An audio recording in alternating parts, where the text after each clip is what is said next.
Hello friends, most welcome to join this session. आज का session इस सीरीज का 7वां सेशन है। इसके पहले हमने 6 सेशन कवर कर रखे हैं, जिसमें हमने टॉप 10 एमसीक्यू प्लस जो एक्स्ट्रा ऐड करते हैं उसके साथ हमने उसको कंप्लीट किया है। आज देखेंगे 7वें सेशन में टॉप 10 एमसीक्यू। तो चलिए बिहार स्पेशल को स्टार्ट करते हैं और देखते हैं आज की टॉप 10 एमसीक्यू। तो फर्स्ट क्वेश्चन आपके सामने आ चुका है। आपको बताना है कौन बिहार का राज्य पशु है। ठीक है, जो ऑप्शन दिए गए हैं हाथी, बाघ, शेर, बैल। इसका सही जवाब क्या है? बैल। ठीक है, तो बिहार का राज्य पशु क्या है? राजकीय पशु बैल है। ठीक है, चलिए अगला क्वेश्चन देखते हैं। ये थोड़ा सा जीके टाइप का सीरीज है। इसमें अगला क्वेश्चन है क्या? वज्जी गढ़ परिषद के प्रतिनिधियों को कहा जाता था। जो वज्जी गढ़ परिषद है उसके प्रतिनिधियों को क्या कहा जाता था? गढ़ मुखिया, मुखिया, प्रधान, ग्राम सेवक, सरपंच। तो इसमें जो सही जवाब है गढ़ मुखिया, ये सही जवाब है। तो वज्जी गढ़ परिषद के जो प्रतिनिधि थे उनको गढ़ मुखिया कहा जाता था। ठीक है, तो ये चीज़ भी आपको पता होना चाहिए। अगर बात करें हम जो वज्जी की जो लिच्छवियों सहित मतलब जो भी पड़ोसी कुलों का एक जो संघ था ना, यह प्राचीन भारत के प्रमुख महाजनपदों में से एक था। ठीक है, जो वज्जी की जो लिच्छवियाँ सहित पड़ोसी के कुलों का एक क्या था, एक यूनियन था। वो क्या था? प्राचीन भारत के महाजन वज्जी क्या था? महाजनपदों में से एक था। ठीक है, तो ये भी आपको पता होना चाहिए। तो वज्जी गढ़ परिषद, गढ़ का जो मतलब प्रतिनिधित्व मंडल बनता था उसमें जो प्रतिनिधि थे उनको कहा जाता था गढ़ मुखिया। ठीक है, तो ये आप भूले नहीं क्योंकि क्वेश्चन यहीं से बनेगा। ठीक है, अगर हम देखें कि वज्जी का जो लोकेशन है, ठीक है, जैसे मान लीजिए ये बिहार है, ठीक है, और ये हमारी गंगा बह रही है। अगर हम इसमें वज्जी का लोकेशन देखें तो कहाँ पे था बताइए? गंगा के उत्तर में, यानी कि यहाँ पे इस साइड में वज्जी का लोकेशन था। ठीक है, तो ये भी आपको पता होना चाहिए। ठीक है, और ये कहाँ पे फैला हुआ था? उत्तर में स्थित था, और मधेश क्षेत्र जो है, मधेश क्षेत्र, ठीक है, उस साइड तक ये फैला हुआ था। ठीक है, कौन? वज्जी। ठीक है, वज्जी में कई जनपद, गांव और समूह शामिल थे जिन्हें वज्जी संघ या वज्जी परिसंघ के नाम से जाना जाता था। ये भी आपको पता होना चाहिए। वज्जी गढ़ परिषद के जो प्रतिनिधि थे और जो प्रत्येक जिले से मतलब प्रतिष्ठित लोग चुन के उसमें जाते थे, उन्हें गढ़ का मुखिया कहा जाता था। ठीक है, ये भी आपको पता होना चाहिए। अगला क्वेश्चन देखिए, बौद्ध लेखन के लिए प्रसिद्ध राजगीर शहर का निर्माण किस राजा ने करवाया था? बताइए। अशोक, अजातशत्रु, उदयन, बिंबिसार। इसका सही जवाब क्या होगा? बौद्ध लेखन के लिए प्रसिद्ध राजगीर शहर का निर्माण, तो बताइए इसका सही जवाब है ऑप्शन नंबर डी, बिंबिसार। ठीक है, तो इसका कलर चेंज करते हैं। बौद्ध लेखन के लिए प्रसिद्ध राजगीर शहर का निर्माण बिंबिसार ने करवाया था। किसके लिए?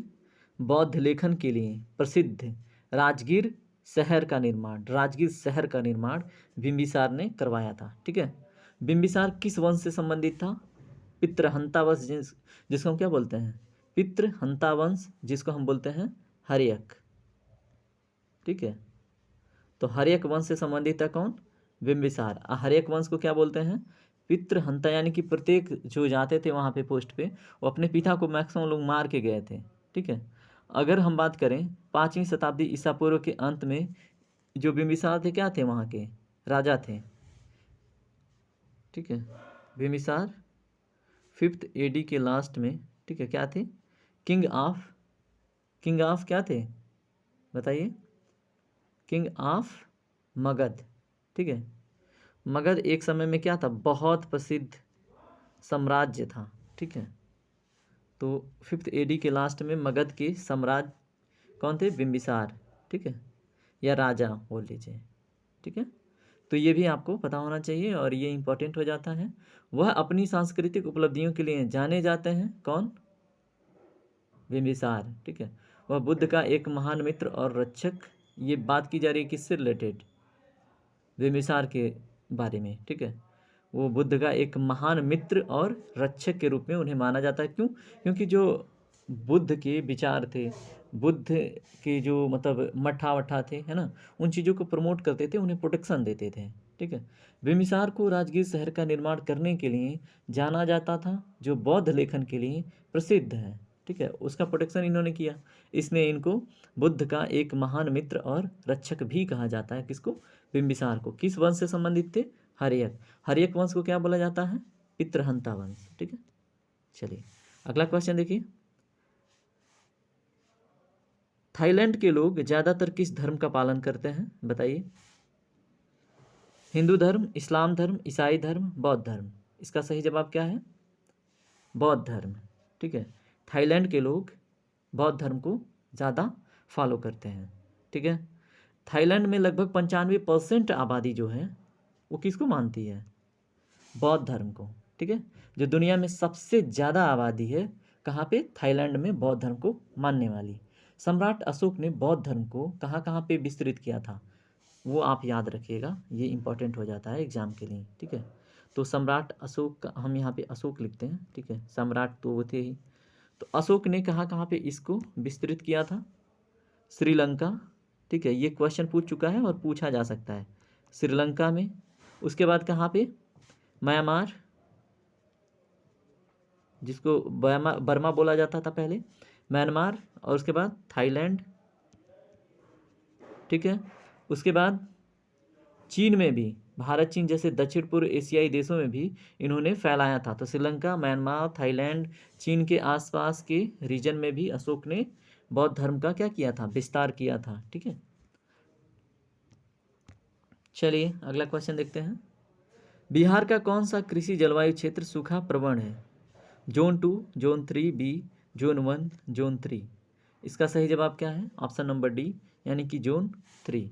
ठीक है,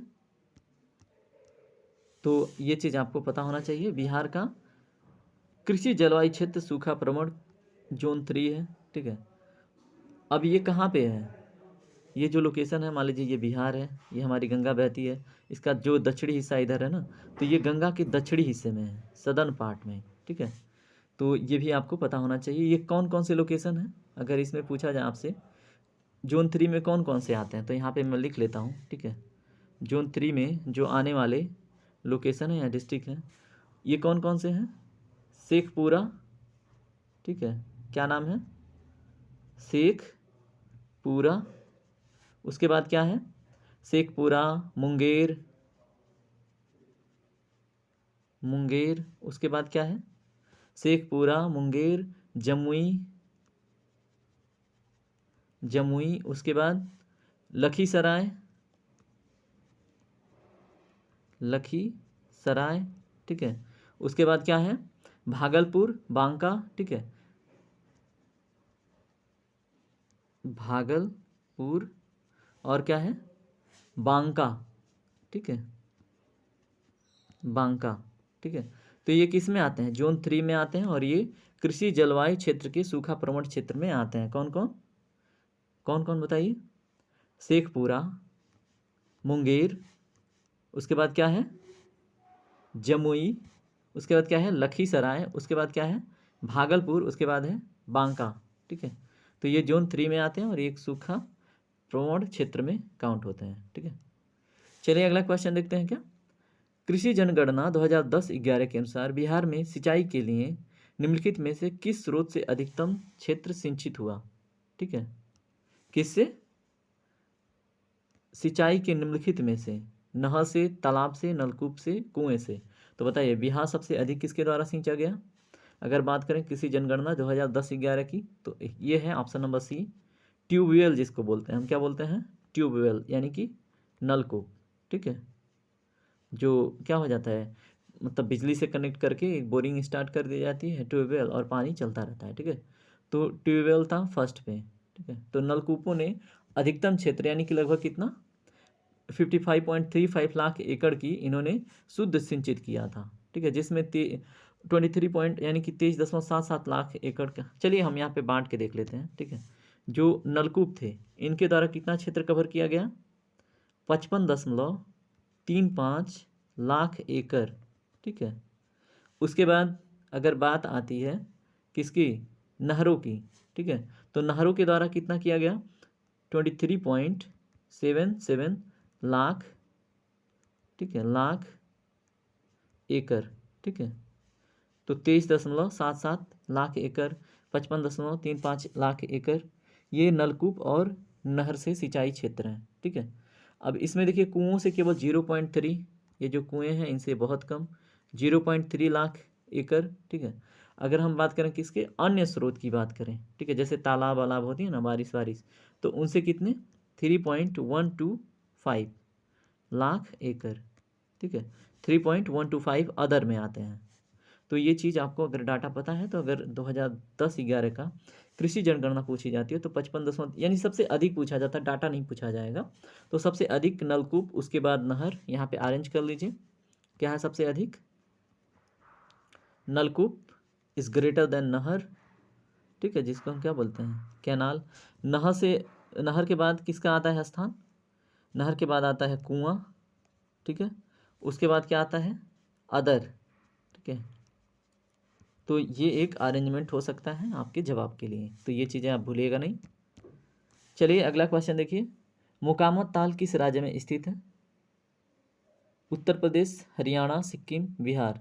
देखिए हम बिहार स्पेशल देख रहे हैं तो जाहिर सी बात है मोकामा ताल भी कहाँ पे है, बिहार में। ठीक है, अब मोकामा जो कहाँ पे है, मोकामा ताल बिहार के किस डिस्ट्रिक्ट में है बताइए, समस्तीपुर और बेगूसराय का जो डिस्ट्रिक्ट है ना उसके बीचों बीच में, ठीक है, ये स्थित है। ठीक है, कौन कौन, समस्तीपुर और बेगूसराय, मोकामा ताल, समस्तीपुर प्लस बेगूसराय।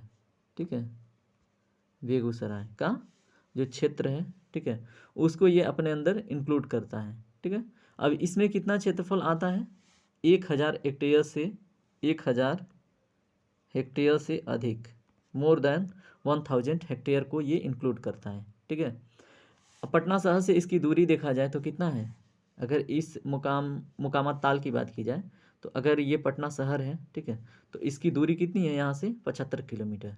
ठीक है, ये क्वेश्चन पूछा नहीं जाएगा, अगर आपको जानकारी है तो थोड़ा कॉन्फिडेंस रहता है अंदर से, ठीक है, कि yes I know more than other student, है ना। तो ये चीज़ कॉन्फिडेंस आपको क्या करती है, कहीं ना कहीं क्वेश्चन को और भी सटीक सी कॉन्फिडेंस के साथ आप अटेंड कर पाते हैं। ठीक है, और ये अगर बात की जाए कि कहाँ पे है, गंगा नदी के दक्षिणी तट की ओर स्थित है। ये जो मोकामा ताल है वो किधर है, जैसे ये बिहार है और ये गंगा बह रही तो इसके दक्षिणी तट की तरफ। ठीक है, तो ये चीज़ें आपको पता होनी चाहिए। ठीक है, चलिए अब हम आगे बढ़ते हैं और देखते हैं अगला क्वेश्चन।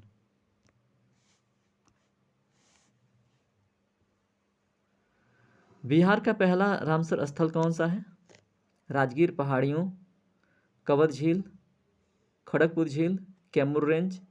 इसका सही जवाब है ऑप्शन नंबर बी, क्या है, कंवर झील। ठीक है, तो कंवर झील को बिहार का पहला रामसर साइट से डिक्लेयर किया गया था, किसको, कंवर झील को। ठीक है, तो ये चीज़ आपको पता होना चाहिए। ठीक है, और इसको कबर्टल वेटलैंड के नाम से भी जाना जाता है। तो अगर क्वेश्चन बने कबर्टल